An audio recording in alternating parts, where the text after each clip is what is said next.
पाकिस्तान अगर वो बम गिरेगा मुसलमान को हटा के नहीं पाकिस्तान को मुर्दाबाद बोलते हैं। मेरी बात सुनो, पाकिस्तान से हमें पाकिस्तान को मुर्दाबाद बोलते पाकिस्तान है, हम यहाँ का पाकिस्तान को मुर्दाबाद बोलते हैं क्या? नहीं, मेरी बात सुनो, हमें किसी के मुर्दाबाद जिंदाबाद से कोई मतलब नहीं है। आप इस बात को देख नहीं रहे, 2 रुपए का नाच दे के आप ये कह रहे हैं हमने नाच दे दिया। हमें भिखारी नहीं बनाओ, हमें नौकरियां दो, हमारी जो भागीदारी है वो करो। यहाँ क्या चल रहा है देश के अंदर, पहले अब से पीछे 5 साल पहले या 10 साल पहले लौटी है, कितना प्रेम भाव था। हर आदमी हिंदू साल पहले तो सुनिए तो सही, 10 आप पहले सवाल सुन लो ना, पहले मेरा सवाल आपने कहा 10 साल पहले, मैं आपको बात बता रहा हूँ, 10 हाँ पहले आप मेरी बात सुनिए। नमस्कार दोस्तों, स्वागत है एक बार फिर से आपके अपने चैनल केबी रिएक्ट्स पर। आज का वीडियो शुरू करते हैं और आज का वीडियो है हेडलाइंस इंडिया का। और वीडियो का टाइटल ये है कि जब रिपोर्टर ने मुसलमानों से सवाल पूछा तो लग गई भीड़। क्यों लग गई भीड़, देखिए क्या सवाल कर लिया ऐसा, आइए फिर बात करते हैं। आपका क्या नाम है भाई साहब? मूसा कुरैशी। मूसा कुरैशी। कैसे देख रहे हैं? अभी अरशद मदनी को जानते होंगे, देवबंद वाले इतने बड़े मौलाना हैं, आपने देखा होगा महमूद मदनी, अरशद मदनी, जमीयत उलेमा हिंद के अध्यक्ष हैं।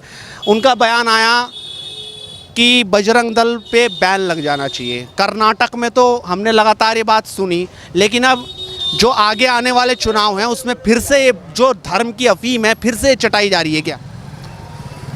देखो, आरएसएस बजरंग दल जो भी है ये भाजपा की रीढ़ की हड्डी है। भाजपा को चलाने वाली आरएसएस है। इनका मुख्य जो अध्यक्ष है वो मोहन भागवत है। वो एक ना एक प्लान तैयार रखते हैं मुसलमान के एंटी। आरएसएस को चाहिए कि हिंदुस्तान सबका देश है, हिंदू का, मुसलमान का, सिख का, ईसाई का, ये भेदभाव ख़त्म होना चाहिए। इसी मुद्दे पर हमारे उलमाए दीन बोल रहे हैं। तो आप मानते हैं वो सही बोल रहे हैं? देखो, वो बुद्धिमान है, तभी ऐसी बात कर रहे हो कि बजरंग दल पे बैन लगा है, पढ़े लिखे हैं, वो देख रहे हैं क्या फोकस कर रहे हैं ये लोग मुसलमान पर, तो वो उसको जो है ऐसा क्या मुसलमान के साथ हो गया इन 10 साल में जो नहीं होना था? क्या ऐसा हो गया? देखो, बहुत बदलाव आया भैया। पहले हम स्टेशन पे जाके कहीं भी नमाज पढ़ लेते थे, कहीं भी कोई भेदभाव नहीं था। आज हर चीज़ पे नज़र रखी जा रही, मुसलमान यहाँ नमाज क्यों पढ़ रहा, मुसलमान ये क्यों कर रहा, मुसलमान ने माइक क्यों खोल रखा। माइक तो सबके लिए खुले हुए होंगे, अगर जो बंद करना है तो सबको बंद करो। वो तो योगी जी ने लाउड स्पीकर पर बैन लगाया था, वो तो मंदिर से भी उतरे ही हैं। नहीं, मंदिर से अगर वो उतरे हैं तो कम मात्रा में उतरे हैं, मस्जिद से उतरे हैं तो ज़्यादा मात्रा में। अगर जो आपको देखना है तो भाईचारा रखना है तो बराबर तोलो। हिंदुस्तान का मुसलमान जो है यही का है, कोई बाहर से नहीं आया हुआ हैगा। ये आडवाणी जी बाहर से आए हुए हैं पाकिस्तान से, यहाँ से नहीं है। यहाँ के हम जद्दी मुसलमान यहीं के हैं, और यदि मुसलमान के खून की ज़रूरत पड़ती है देश के लिए तो मुसलमान उसके पीछे नहीं है। हमें पाकिस्तान से कोई मतलब नहीं है। पाकिस्तान अगर वो बम गिरेगा मुसलमान को हटा के नहीं, पाकिस्तान को मुर्दाबाद बोलते हैं। मेरी बात सुनो, पाकिस्तान से हमें पाकिस्तान को मुर्दाबाद बोलते है, हम यहाँ का पाकिस्तान को मुर्दाबाद बोलते हैं क्या? नहीं, मेरी बात सुनो, हमें किसी के मुर्दाबाद जिंदाबाद से कोई मतलब नहीं है। हम आप कह रहे तो कोई मतलब ही नहीं है। अब आप बोल, अगर जो हमारी देश को हमारे मुसलमान की जरूरत पड़ेगी तो सबसे पहले सरहद पर हम जाएंगे। हम ये बात नहीं कह रहे हैं, हम किसी का जिंदाबाद मुर्दाबाद से मतलब नहीं रखते। हम यहाँ से मतलब रखते हैं, यहाँ हिंदुस्तान की भूमि हमारी मातृभूमि है, यहीं हम दफन होते हैं, यहीं हम नमाज पढ़ते हैं, यहीं हम यहाँ का हम खाते हैं, यहाँ का हम गाते हैं। अगर जो आप इस तरह से कौन सी भेदभाव की आपको राजनीति लगी? योगी जी वो तो कह रहे कि सबका साथ सबका विकास। सुनिए, आप भेदभाव देख नहीं रहे। पूछ रहा हूँ मैं, जैसे वो कह रहे राशन मिल रहा है तो सबको मिल रहा है कि नहीं मिल रहा? राशन की बात छोड़िए, अरे घर मिल रहा है कि और विकास के बहुत मुद्दे हैं। विकास का मुद्दा, घर भी नहीं मिल रहे क्या? और बतेरे मुद्दे, काम इतना खत्म कर दिया, सारा जवान लड़का जो है सड़कों पर भीख मांगने की कतार पर है। आप इस बात को देख नहीं रहे, 2 रुपए का नाच दे के आप ये कह रहे हैं हमने नाच दे दिया। हमें भिखारी नहीं बनाओ, हमें नौकरियां दो, हमारी जो भागीदारी है वो करो। नौकरी तो देखो उसे ही मिलेगी, आईएएस भी बन रहे हैं मुस्लिम, तो आईएएस भी बन रहे हैं, आईपीएस भी बन रहे हैं। हमारे यहाँ बहुत इतने पढ़े लिखे बच्चे हैं जो यहाँ से मजदूरियां कर रहे हैं। अब देखिए, मैंने पहले भी एक वीडियो किया हुआ है मदरसे के ऊपर। आप अपने बच्चों को मदरसे में पढ़ाओगे तो आपको क्या विप्रो में आपको नौकरी मिल जाएगी, आपको टीसीएस में नौकरी मिल जाएगी आपको। अगर आप मदरसे में पढ़ाओगे तो आपको नौकरी नहीं मिलेगी, आपको यही काम करना पड़ेगा। और ऐसा नहीं है कि सिर्फ मजदूरी सिर्फ मुसलमान ही कर रहे हैं, हिंदू भी कर रहे हैं। तो मजदूरी सिर्फ मुसलमान ही नहीं कर रहे हैं। हाँ, ये हो सकता है कि ज्यादा कर रहे हो, कोई 100 कर रहे हो, हिंदुओं में 90 कर रहे हो, क्योंकि वो स्कूल में पढ़ रहे हैं, आप लोग मदरसे में पढ़ा रहे हो। उसके अंदर भी हमारी गलती है या सरकारी गलती है। और मैंने वीडियो किए हुए हैं पहले मदरसे के ऊपर कि मदरसे में क्या चल रहा है। तो अगर आप अपने बच्चों को मेन स्ट्रीम में लाना है, इंजीनियर डॉक्टर बनाना है, तो आप लोगों को उनको स्कूल में डालना पड़ेगा, मदरसे में नहीं। बिना लॉजिक की बात है ये कोई भी आदमी समझता है कि अगर आप अपने बच्चों को मदरसे में डालोगे तो वो इंजीनियर डॉक्टर नहीं बन सकता। उसके लिए तो आपको स्कूल की क्वालिफिकेशन, वो डिग्री तो आपको चाहिए ही चाहिए।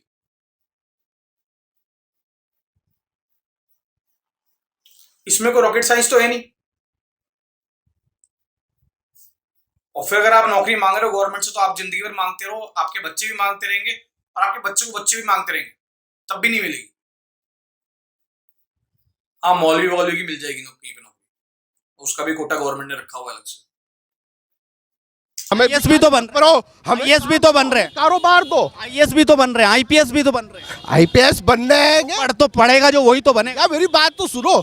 हमें हमारा जितना आरक्षण है वो दो, आरक्षण चाहिए, हमें आरक्षण दो। जितना हमें मात्रा में, जिस मात्रा में हमें मिलना चाहिए उस मात्रा में हमारा वो करो, और ये भेदभाव ख़त्म करो। हम जो है प्रेम चाहते हैं, प्यार चाहते हैं। सहारनपुर का हिंदू मुसलमान ऐसा मुसलमान हैगा, बहुत प्यार से।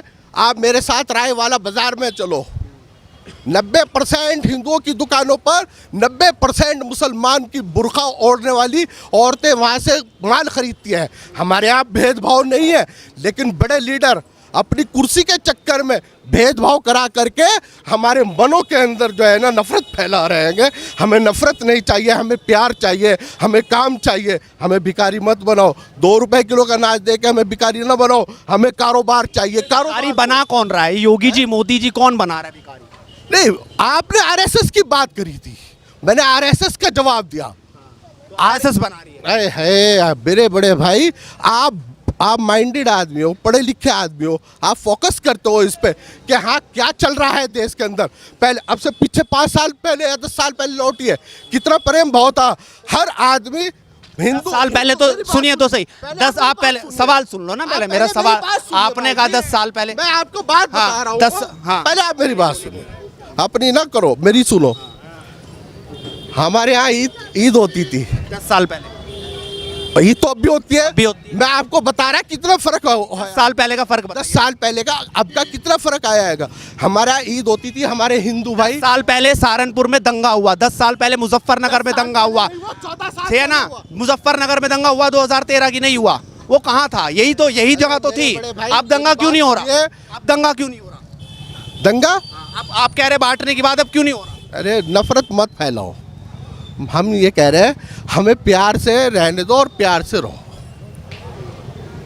हम ये कह रहे हैं कि पहले हमारे अरशद मदनी स्टेटमेंट दे रहे हैं तो प्यार तो वही खराब कर रहे हैं। वो अभी ऐसे माहौल में स्टेटमेंट देने की क्या जरूरत? जो ये मतलब अगर जो असद मदनी ने जरा सा स्टेटमेंट दे दिया, आप उसको फोकस करने चले गए। और जो रोज स्टेटमेंट मुसलमानों के खिलाफ देते हैं उस पर आप नहीं आते। कौन दे रहा? सब देते हैं।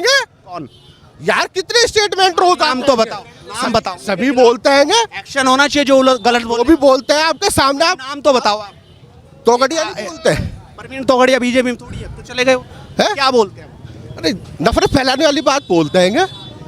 अभी तो फिलहाल तो उनका कोई स्टेटमेंट नहीं है। अच्छा, बोलते ही नहीं, कुछ नहीं बोलते, गुंगे हैं, बहरे हैं। क्वेश्चन होना चाहिए, जो गलत बोलेगा तो जाना चाहिए। गलत पे आप जो है ना, हमें तो फोकस करते हैं, उन्हें नहीं करते। उनकी बात को दबाते हैं। चमन में सब रह रहे हैं, सबका विकास चाहिए हमें। बच्चे का, लड़की क्या का, लग रहा है भेदभाव है बीच विकास वो तो मिटाना है।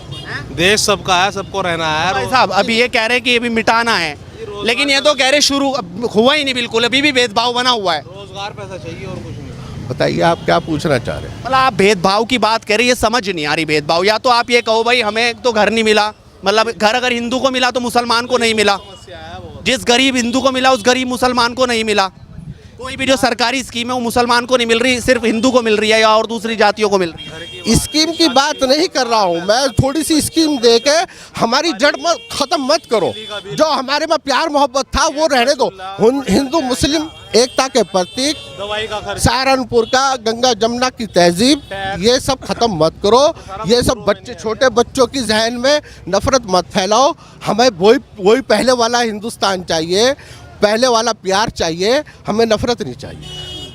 तो आपको लग रहा है नफरत पैदा कौन कर रहा है? ये आरएसएस मोहन भागवत कर रहे हैं, जो उनके मुद्दों पे बीजेपी भी काम कर रही है। एक ना एक मुद्दे बिल्कुल तैयार रखते हैं कि अब तुम्हें इस लाइन पे काम करना, अब तुम्हें इस लाइन पे काम करना। हिंदुस्तान की जो मुसलमान जो कम्युनिटीज़ है उसको ख़त्म करने की बात कर रहे हैं।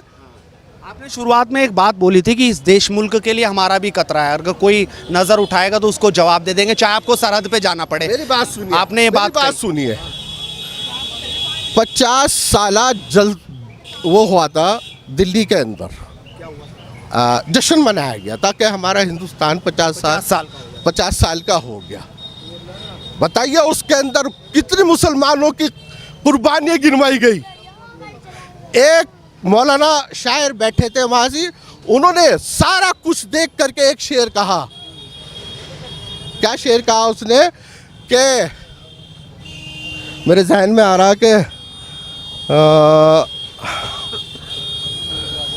एक ऐसा ही शेर कहा था कि मेरे जहन में नहीं आ रहा। मैं मतलब कहने का यह है कि उसके अंदर ना किसी अब्दुल कलाम आज़ाद की कुर्बानी गिनवाई गई, जितने भी मुसलमान थे सबको नज़रअंदाज करके अपने अपने आदमियों को उन्होंने एजाज़ बख्शा, उन्हें इनामात दिए, उन्हें उभारा, उनकी जो है तारीफ़ करी। 50 साल जश्न जो मनाया गया था उसमें किसी मुसलमान का नाम नहीं आया। ये जश्न किसने मनाया था? भाई सी मनाया गया था लाल किले पे, जो वो 50 साल का जब जश्न मनाया गया था तब गवर्नमेंट किसकी थी?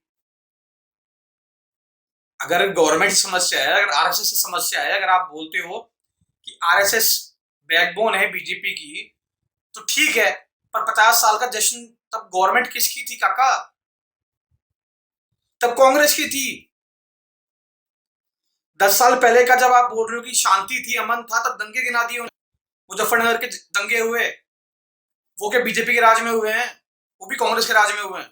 हालांकि मैं पार्टी पॉलिटिक्स की बात नहीं कर रहा हूं, पर आप बीजेपी के अगेंस्ट ही बोल रहे हो पर्टिकुलर, इसलिए मुझको डिफेंड करना पड़ रहा है। बाकी तो मेरे लिए तो कांग्रेस भी वही है और बीजेपी भी वही है। चलिए देखते हैं आगे और क्या क्या इलॉजिकल बातें करते हैं। हालांकि बड़े बुजुर्ग हैं, बोलना नहीं चाहिए, बट यही वो बड़े बुजुर्ग हैं जो कि हम जैसे बच्चों को सिखाना चाहिए। पर अगर यही गलत नॉलेज दे रहे हैं तो फिर तो किसी ना किसी को तो बोलना ही पड़ेगा। होता है ना, झंडा मतलब कौन सी सरकार थी? उस टाइम कांग्रेस की सरकार थी। अब 75 साल बनाए गए हैं, भाजपा के साथ 25 साल थोड़ी हुए। अब की बात नहीं कर रहा मैं, 50 साल जो जश्न मनाया गया था उसकी बात कर रहा हूँ। उसकी बात जी जी। तो आपको लगता है कि जो बीजेपी वाले हैं मुस्लिमों को साथ लेके चलते ही नहीं, इन्हें नफरत है? बीजेपी वाले साथ लेकर के नहीं चलना चाहते हैं, मुसलमानों को ख़त्म करना चाहते हैं। मतलब मोदी जी जो बात करते हैं सबका साथ सबका विकास, वो सही नहीं है, झूठी है। सबका साथ सबका विकास दिखाने में है, करने में नहीं है। हम चाहते हैं अगर वो लो तो मन से साथ लो, दोगली पॉलिसी से साथ मत लो, प्यार से साथ लो। एक तरफ तो हमें कह रहे हैं सबका साथ सबका विकास, आप भी आ जाओ, आप भी आ जाओ, है जी, और दूसरी तरफ हमारी जड़ें काटी जा रही, हमारे अंदर नफरत फैलाई जा रही। हम उस बात के खिलाफ है, नफरत मत फैलाओ, हम साथ हैं, चलो कहाँ लेके चलो। मतलब ये किस बात पे बोल रहे हैं आप जो नफरत फैलाई जा रही है? मतलब कौन सी बात? तुम्हें कोई नफरत ही नहीं दिखाई दे रही? आपने अपनी आंखों पे चश्मा लगा। गुंडा अगर अतीक अहमद है, गुंडा अगर अतीक अहमद है तो उसके असद अहमद है तो वो भी जा रहा है। मैं गलत आदमी तो गुंडा अगर हिंदू है तो वो भी जा रहा है। मैं अतीक अहमद की बात नहीं कर रहा। दुजाना कौन था? दुजाना है दुजाना कौन था? भैया वो तो आप जानते होंगे दुजाना कौन था। मैं किसी अतीक की बात नहीं कर रहा हूँ, मैं तो एक जनरल बात जो देख रहा हूँ वो कर रहा हूँ कि मुसलमान को जो है बिल्कुल जो पहले प्यार था, पहले बहुत भाईचारा था हिंदू मुस्लिम के अंदर, वो ख़त्म होता जा रहा। मैं ये चाहता हूँ कि ये ख़त्म ना हो। ये यहाँ से सहारनपुर हिंदू मुस्लिम एकता के प्रतीक है, गंगा जमुना की तहजीब है, ये बरकरार रहनी चाहिए। बरकरार रहनी। चलिए वीडियो तो यहीं पर ही खत्म। तो देख लिया चाचा ने क्या बोला। हालांकि बिल्कुल ही गलत नॉलेज है ये, क्योंकि 1997 के अंदर बनाया गया था ये अपना 50वां स्वर्ण जयंती। तो इंद्र कुमार गुजराल थे उस टाइम पर हमारे प्राइम मिनिस्टर, और कांग्रेसी गवर्नमेंट थी डेफिनेटली, यस। तो वो तो खैर बात है ही। अब आते हैं एक और बात पे कि इन्होंने ये बात बोली कि हमारा बना, ये वहां पर भी दिक्कत है और यहाँ पर भी दिक्कत है ये कि हम बने नहीं थे, हम 47 में बने नहीं थे, 47 में आजाद हुए हैं। तो ये इंडिपेंडेंस डे है, ये हमारा बर्थडे नहीं है। ये मैं एक वीडियो में पहले ही बोल चुका हूं, ये दोबारा बता देता हूं। ये इंडिपेंडेंस डे है, ना कि हमारा बर्थडे है। तो हिंदुस्तान सदियों से, पहली बात तो एक बार ये क्लियर करने की बहुत ज्यादा जरूरी थी। दूसरी बात ये कि ये नफरत फैल रही है, हो सकता है इनका खुद का पर्सनल नजरिया हो, क्योंकि हो सकता है कि हमारे देश के अंदर भी ऐसे लोग आ गए ना जो कि कट्टर बीजेपी के समर्थक हैं या फिर कट्टर कांग्रेस के समर्थक हैं, तो वो कुछ ना कुछ कमी निकालते ही निकालते हैं, वो आप कितना भी कर लो उनके लिए। हाँ, जो इन्होंने बात नौकरी की बोली है, एम्प्लॉयमेंट की जो बात बोली है, उससे कुछ हद तक मैं एग्री कर सकता हूँ। बट एक समाज के लिए, एक पर्टिकुलरली एक कम्युनिटी के लिए ऐसा है, ऐसा नहीं है। सभी जगह नौकरी की कमी है, और सिर्फ इंडिया में ही नहीं, ग्लोबली दिक्कत है। सिर्फ इंडिया का ही नहीं है, ये ग्लोबली प्रॉब्लम चल रही है। और हाँ, इसके ऊपर काम गवर्नमेंट को जरूर से करना चाहिए, डेफिनेटली यस, गवर्नमेंट को उसके ऊपर जरूर ध्यान देना चाहिए और काम करना चाहिए। बट हाँ, ये पर्टिकुलरली एक समुदाय के लिए हो रहा है, ऐसा नहीं है। यही जो 2-3 बातें थी, ये गलत थी बिल्कुल ही, और यही नफरत को बढ़ावा देती है। क्योंकि जो भी आसपास लोग बाग खड़े हुए सुन रहे हैं, उनको यही लगेगा कि हमारे साथ में गवर्नमेंट कर रही है ऐसा कुछ, जबकि ऐसा है नहीं। सबके साथ हो रहा है ऐसा। नौकरी की कमी पूरे देश में है, और ये आज से नहीं चल रही है, ये भी काफी टाइम पहले से चल रही है। ये ऐसा नहीं कि कोई 5-6 साल से ही चालू हुई हो ये प्रॉब्लम। ये प्रॉब्लम अनएम्प्लॉयमेंट की हमारे यहाँ पहले भी थी। तो इसमें ऐसा कुछ नहीं है कि जो कि हाँ अभी रिसेंटली नया हुआ हो। हाँ, इसको सुधारने के लिए उपाय करने चाहिए गवर्नमेंट को, वो डेफिनेटली करनी चाहिए। तो चलिए, एक बार फिर से आप सभी को इंडिपेंडेंस डे की बहुत बहुत बधाई हो, बहुत बहुत शुभकामनाएं मेरी तरफ से आपको। और अगर वीडियो अच्छा लगा हो तो लाइक शेयर करके जरूर चली जाएगा, और सब्सक्राइब जरूर कर लीजिएगा, ताकि ऐसे ही वीडियो आप तक और आते रहे। और हाँ, आप रेगुलर आएंगे, प्लीज सब्सक्राइब जरूर कर लीजिएगा। चलिए, मिलते हैं फिर किसी एक और वीडियो में, तब तक के लिए जय हिंद।